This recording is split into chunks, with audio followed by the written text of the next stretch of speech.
Hello and welcome, मैं हूं मेघा और आप देख रहे हैं बॉलीवुड का hottest news show planet Bollywood news. हम एक बार फिर हाजिर है बॉलीवुड की latest news and hot gossip लेकर। So let's begin with today's headlines. Sunny Leone ने रणबीर कपूर से अपनी कौन सी गलती के लिए कहा sorry.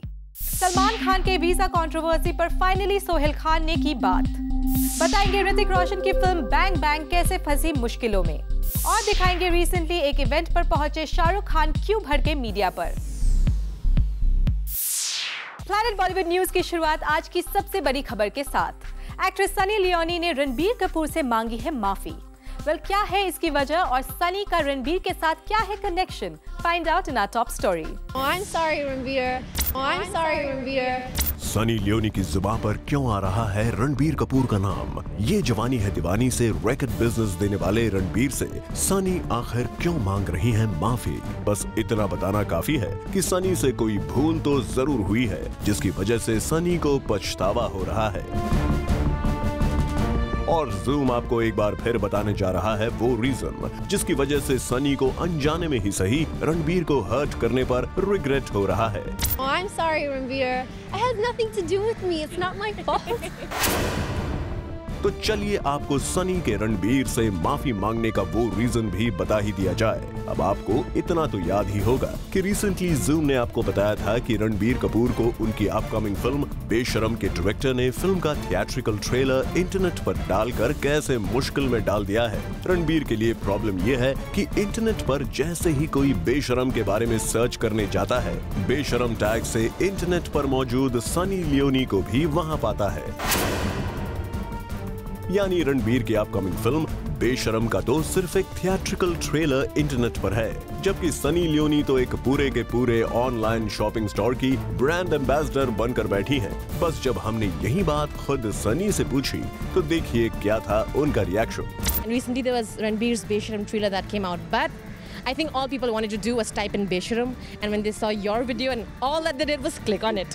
So I'm sure you've seen it. I mean, I saw it. I think they were really hot, by the way. So yeah, did that happen to you? Did they ask it? I think Ranbir is crying his heart out, saying, "Why did you have to put Besharam on my name?" Right? It wasn't me. I don't own the site. It's not. It has nothing to do with my company, who I am. I'm not the one who's promoting it. He should just change the title of the movie. Sunny का ये clarification इतना साबित करने के लिए काफी है कि रणबीर कपूर की बेशरम पर भारी पड़ने की नीयत से उन्होंने कुछ नहीं किया। जूम पर अपनी सफाई में सनी ने क्लियरली बता दिया है कि उस वेबसाइट से उनका कोई लेना देना नहीं है जो रणबीर से उनके हिस्से की लाइमलाइट छीन रही है। It's just something I shot a long time ago. I actually don't have any affiliation with the site anymore. So I'm sorry, Ranbir. It has nothing to do with me. It's not my fault. It has nothing to do with me. It's not my fault. We hope Sunny की सफाई के बाद बेशरम tag से internet पर रणबीर की upcoming film search करने वालों को कोई कंफ्यूजन नहीं होगा। उन्हें अच्छी तरह समझ आ गई होगी ये बात कि आखिर जब वो रणबीर के बारे में इन्फो और वीडियो सर्च करने जाते हैं तो वहाँ सनी लियोनी क्यों आ जाती हैं। सर्च रिजल्ट्स में आखिर रणबीर की जगह सनी लियोनी क्यों छाई रहती हैं। हालांकि अनजाने में हुई इस मिस्टेक के लिए सनी अब रणबीर से सॉरी कह रही हैं। I'm sorry, Ranbir. I'm sorry, Ranbir. अपनी इस गलती के लिए सनी ने रणबीर से माफी मांगकर अब बॉल कपूर जूनियर और बेशरम के डायरेक्टर अभिनव कश्यप के कोर्ट में डाल दी है, जिन्होंने बड़े अरमानों से डिजिटल मीडियम के प्लेटफॉर्म पर कदम रखा था, इस खतरे से बेखबर रहते हुए कि सनी उनके इंटरनेट पर प्रमोशन के लिए एक बड़ा खतरा बन जाएंगी। खैर, जो हुआ सो हुआ, पर अब जब सनी उस वेबसाइट से कोई लेना देना ना होने पर भी रणबीर से माफी मांग रही हैं, तो देखने वाली बात ये है कि रणबीर सनी के सॉरी का जवाब कैसे देते हैं। I'm sorry, Ranbir. It has nothing to do with me. It's not my fault. For Rudrani Chattoraj, Zoom, Mumbai. Abhishek Bachchan film Happy New Year की शूटिंग को लेकर काफी एक्साइटेड है और रिसेंटली एक मैगजीन के लॉन्च इवेंट पर पहुंचे अभिषेक ने अपनी एक्साइटमेंट मीडिया के साथ की शेयर। अभिषेक बच्चन कल मुंबई में पहुंचे एक मैगजीन कवर लॉन्च पर, और इस इवेंट पर अभिषेक से हमने पूछा सवाल on how was it working with Aamir Khan in Dhoom 3। तो सुनिए उनका क्या था जवाब। It was great, you know. Dhoom is Dhoom, you know. It's the third time round, and we're looking forward to it. And Jay and Ali are back, and this time we have Aamir with us, and you know what an honor for any actor to get the opportunity to work with Aamir. And you know, you just get to learn so much by just observing him.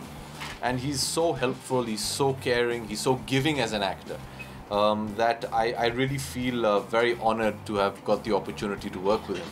And it's been a great experience, and yeah, let's see, we'll try and convince him to come back for Dhoom 4 as a good guy. Well, Dhoom 4 का तो फिलहाल अता पता नहीं है, but yes, दोस्ताना 2 is something in the news these days. इसी पर अभिषेक से हमने जानने की कोशिश की कि आखिरकार दोस्ताना 2 की शूटिंग कब शुरू होने वाली है. We haven't started shooting yet, ma'am. We start shooting later in the year. I think November, if I'm not mistaken, is when we start shooting. वैसे जैसे दोस्ताना 2 इन दिनों सुर्खियां बना रही है, वैसे ही Happy New Year is something everyone is awaiting. और सुनने में तो यही आया है कि कुछ दिनों पहले इस फिल्म में Abhishek Bachchan will be seen in a double role. चलिए उनसे ही जानते हैं आखिरकार क्या रोल वो निभा रहे हैं इस फिल्म में. I'm very excited, you know, to work with Farah. Farah's a dear friend, and I'm very excited to be part of Happy New Year. And I love working with Shah Rukh. I worked with him in Kabhi Alvida Na Kehna, and I think he's taking too much time to do another film with me, and it's going to be a lot of fun. It's going to be a lot of fun, so I'm excited about it. Well, यहाँ अभिषेक ने उनके double role पर तो कोई खुलासा नहीं किया, but just told us that he will be a part of this film. तो इसी तरह से अभिषेक के इस इवेंट पर आते ही हमारे लिए उनकी अपकमिंग फिल्म्स को लेकर न्यूज जरूर बन गई है. For Salman Khan, Zoom, Mumbai.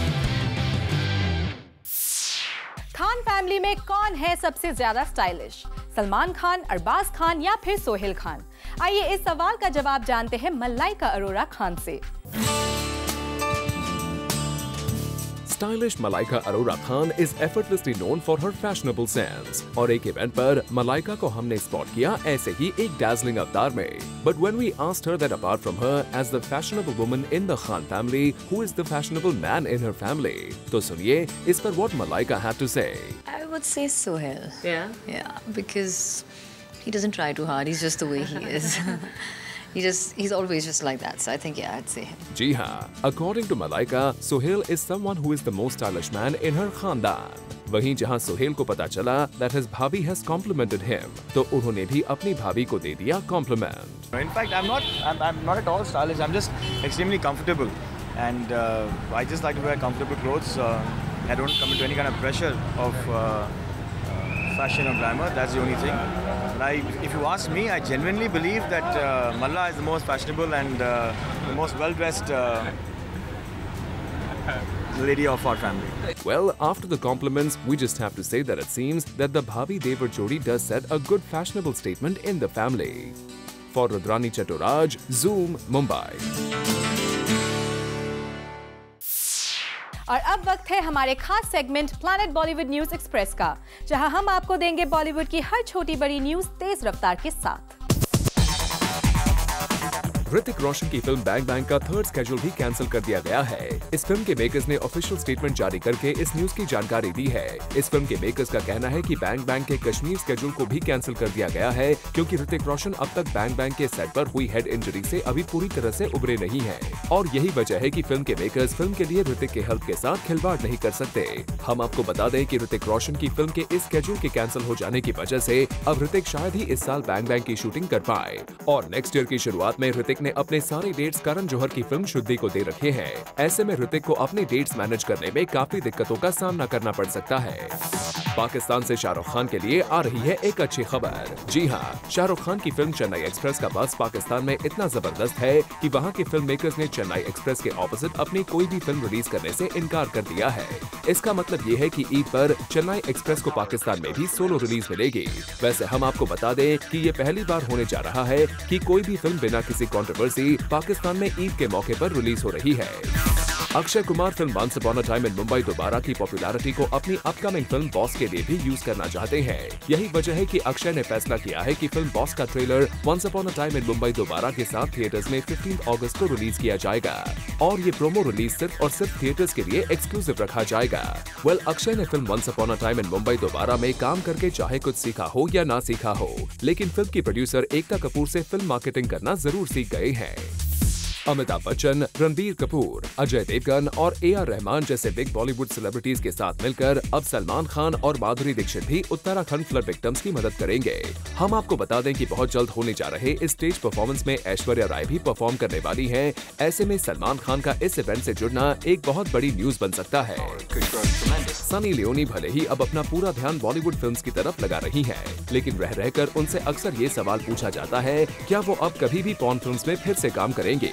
और अब फाइनली इस सवाल का जवाब देते हुए सनी लियोनी ने कहा है कि उन्होंने ये फैसला कर लिया है कि वो कभी भी अब पॉर्न फिल्म्स में काम नहीं करेंगे और अब उनका पूरा ध्यान बॉलीवुड में करियर बनाने पर लगा हुआ है।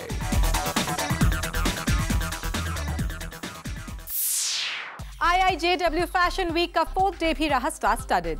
आइए आपको दिखाते हैं कौन कौन से स्टार्स पहुंचे इस इवेंट पर। And we are back with all the fashion and glamour update as IIJW पहुंचा अपने 4th डे पर। This day seemed like a mixed bag। इस वीक के चौथे दिन हमें काफी स्टार्स दिखे रैंप पे चलते हुए, from veteran actors to the latest Bollywood queens। लेकिन पहले शुरुआत करते हैं सोनल चौहान से। सोनल ने काफी हैवी डायमंड नेकलेस तो पहना था, लेकिन we just couldn't get our eyes off her dress। The last time we checked Sonal, इतने गुलाब तो हमें गार्डन में ही नजर आए थे, unless you decided to wear a whole garden for the ramp। But surprisingly in her talks, Sonal keeps the focus on her jewelry। Like I said earlier, I saw this jewelry, I saw all the pieces and I just fell in, like first I saw this one, I was like, oh my god।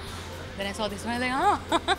And then I saw these earrings. I just think the ring, everything is just perfect. It's just my taste. वैसे यहाँ हमने सोनल से ये भी पूछा कि day to day life में वो किस किस्म की ज्वेलरी पहनना पसंद करती हैं। With Indian clothes, I love wearing big earrings. I love big stones.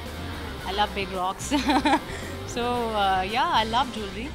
And in my daily life, not so much because when I'm shooting, I can't really wear a lot of jewelry because I'll have to take it off and then I lose it. Well, we hope you don't lose your precious stones ever, Sonal. Next in line was Karisma Kapoor, who looked elegant as ever. Karisma wore a perfect black floor-length anarkali, which suited her body type. However, we wished she had left her hair loose. Karisma ramp par bhi kafi confident dikhi. Zoom caught up with Karisma backstage for a quick chat. The ravishing Karisma Kapoor just sashayed down the ramp and always nervous to get such all limelight and flash bulbs popping at your eyes. Well, not, I mean, before every show, I think every artist kind of feels a bit nervous. So that's a natural feeling. And walking for the jewelry week, you're wearing such a fabulous... Yeah, I'm feeling jealous right now. Yes, absolutely. I think when K's Jewels offered me to walk for them and they showed me this wonderful necklace, I couldn't refuse because it's so stunning and so beautiful and it has this lovely old world charm to it and the diamonds are really, really huge. So I said, why not? You prefer diamonds or is there any other gem or stone which you really love? I'll say कि हर औरत की तरह, हर लड़की की तरह मुझे हर चीज़ पसंद है। जितना मिले कम है। Yeah. And tell us about this piece, you know, the design, the inspiration. It's a very classic piece and I thought it can be passed on to generations to come. So that was my idea. So to make a classic piece. What's very unusual is that you can wear this for a wedding or you can wear it to a beautiful cocktail party or a special occasion. You know, it's a necklace that you can, you know, play up or play down. This evening का last segment था dedicated to Rajasthan और show की शुरुआत की the evergreen Sharmila Tagore ने, who wore a sari in a different style and with that royal jewelry she looked elegant as ever. और finally यहाँ दिखे कंगना और विद्युत जम्वाल। Well, कंगना, एक बात आपको पता होनी चाहिए that we expect a lot from you when you walk the ramp. This velvet bikini blouse is a big no-no and sometimes wearing a smile on the ramp doesn't harm, you see. Khair, keeping her look on the ramp aside, let's find out from Kangna more about her look. Well, the jewelry I'm wearing got very, very contemporary feel to it. So they've given me a very short choli and they want it to look urban. At the same time, it to have that royal era of Jaipur and the whole architecture and the history of Jaipur. So I think this is a very urban approach to the heritage and the culture of our country and Jaipur. These were the updates from day 4 of IIJW और कल हम आपको देंगे इस mega event के grand finale की सारी updates. So watch out for this space. For Elika Shrivastava, Zoom, Mumbai.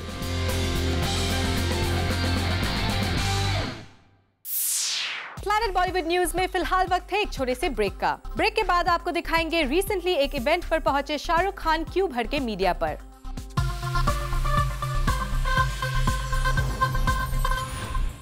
Recently अपनी फिल्म चेन्नई एक्सप्रेस को प्रमोट करने एक इवेंट पर पहुंचे शाहरुख खान को मीडिया के किस सवाल पर आ गया गुस्सा, आइए जानते हैं। आज सलमान खान के हर फैन के जहन में है एक ही सवाल, आखिर अब तक सलमान को यूके अथॉरिटीज ने क्यों नहीं दिया है वीजा। सलमान खान पिछले महीने ही फिल्म किक की शूटिंग के लिए यूके जाने वाले थे, लेकिन अब तक सलमान खान यूके में अपनी टीम को ज्वाइन नहीं कर पाए हैं। इस खबर के आने के बाद से न्यूज़पेपर्स में कई तरह की खबरें आई हैं, लेकिन सलमान खान की फैमिली की तरफ से अब तक कोई ऑफिशियल बयान नहीं आया था। लेकिन कल रात जूम में एक पार्टी पर पहुंचे सलमान खान के भाई सोहेल खान से इस पूरी वीजा कंट्रोवर्सी पर बात की। इंशाल्लाह आ जाएगा, it's a process. I think that just everyone is just doing their job. So with a few inquiries that they needed, I think inshallah Bhai's office will fulfill them. And then as how every regular actor goes for work, Bhai will go for work. Well, Sohail Khan का साफ कहना है कि कुछ official verification pending होने की वजह से अब तक सलमान खान को वीजा नहीं मिल पाया है, लेकिन जल्द ही सलमान खान के ऑफिस के लोग इस मामले को सॉर्ट आउट कर लेंगे। सोहेल खान के इस ऑफिशियल बयान के बाद अब ये मामला साफ हो चुका है एंड वी होप अब न्यूज़पेपर्स में सलमान के वीजा को लेकर कोई स्पेकुलेटिव खबर ना लिखी जाए। मूविंग ऑन, बात करें इस इवेंट की तो यहाँ सोहेल खान अपने खास दोस्त सचिन जोशी को बर्थडे विश करने पहुँचे थे। सोहेल खान के साथ साथ यहाँ रवि किशन, आफ्ताब शिंदसानी और डीनो मोरिया जैसे स्टार्स भी नजर आए। सचिन जोशी ने यहाँ अपने बॉलीवुड फ्रेंड्स को उनके विशेस और प्यार के लिए थैंक्स कहा। लॉट्स ऑफ मैसेजेस, मतलब अनगिनत मैसेजेस आ रहे हैं, सभी का प्यार देखने मिलता है उसमें। I mean my biggest gift is the love that I get from everyone. I think that's my biggest gift. साथ ही सचिन ने यहाँ ये भी बताया कि उनके सबसे खास दोस्त शाहरुख खान भी इस पार्टी में आने वाले थे, लेकिन चेन्नई एक्सप्रेस की स्क्रीनिंग की वजह से शायद उनका आना पॉसिबल ना हो पाया। शाहरुख भाई को मैंने इन्वाइट किया and he gave his wishes. वो शायद आज चेन्नई एक्सप्रेस का उनका एक पहले से कमिटेड था। मेरा ये प्रोग्राम लास्ट मिनट सडन हुआ, तो उन्होंने कहा मैं कोशिश करूँगा चेन्नई एक्सप्रेस की जो प्राइवेट स्क्रीन है उसके बाद आने की कोशिश करूँगा। That's all he said. Well, तो कुछ इस तरह सचिन जोशी का ये बर्थडे रहा काफी star स्टडड and happening. For Hardik Tanna, zoom, Mumbai. Planet Bollywood news में फिलहाल वक्त है एक छोटे से ब्रेक का, लेकिन आप कहीं मत जाइएगा क्योंकि ब्रेक के बाद भी बाकी है बहुत कुछ खास। So stay with us.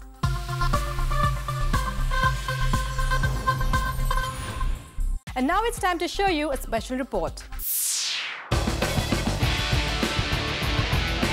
Delhi में हुआ इंडियन डीवा के लिए ऑडिशंस और इस खास कंपटीशन में पार्टिसिपेट करने के लिए आई कई सारी खूबसूरत लड़कियां जिन्होंने इंडियन डीवा के लिए किया registration. After the registration round शुरू हुआ द मेन राउंड, जहां the girls walk the ramp. And after this, the winner got selected. Srishti Rana and Yashna Khurana were crowned the Delhi Indian Divas. And इस competition में जीतने के बाद अब श्रुति को मिल गई है direct entry to the grand finale of Indian Diva 2013.